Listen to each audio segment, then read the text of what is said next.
Hi students, in this video we are going to learn about the artificial hybridization, and you know what is hybridization. Yes, crossing to get a hybrid variety. And it is an crop improvement program in which desired pollen grains are used for pollination. Desired pollen grains in the sense which is having varied qualities.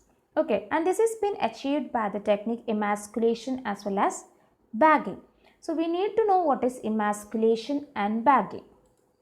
So emasculation means if a female parent bears bisexual flowers. Bisexual means a flower which is having both male and female part. Okay.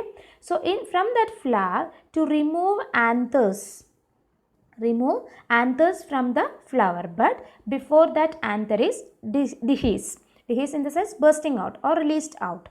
Using a pair of forceps to pick out the anthers from the flower bud. Okay, and this step to remove the anther from the bisexual flower, that step is known as emasculation.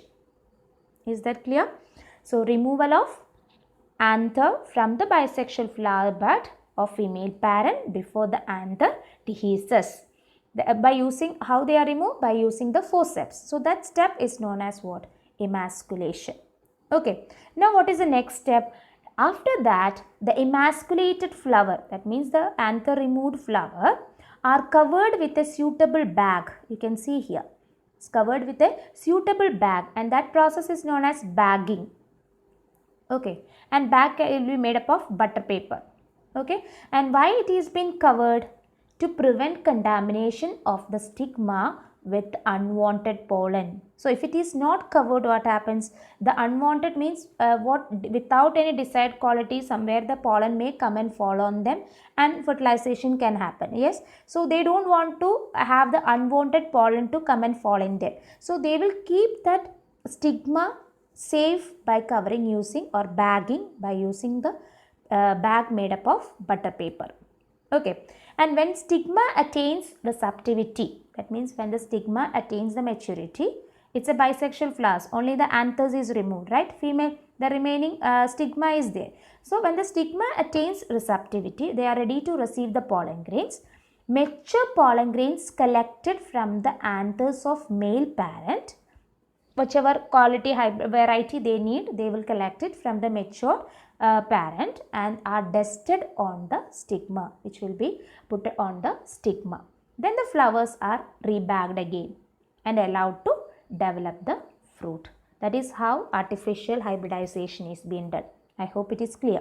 First, emasculation is done. That means if it is a bisexual flowers, they will remove the anther by using the forceps, and remaining the stigma will be kept in a bag, that is the bagging.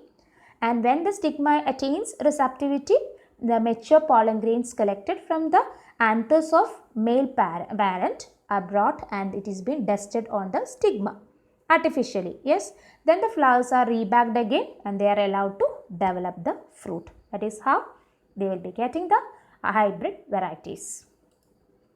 And for unisexual flowers, just been discussed about bisexual flowers, which is having both male and female part in one flower. Now about unisexual flowers, there is no need of emasculation because only one will be there, right? No chance of only female parent can be selected. I mean a flower which is having only the female part can be selected. So in that case, emasculation no need. So female flower buds are bagged in a bagged in the tissue bag. Here you can see a bag made up of butter paper. And when the stigma becomes receptive, pollination is carried out by using desired pollen and the flower again rebagged. Okay, so it's a simple to understand artificial hybridization.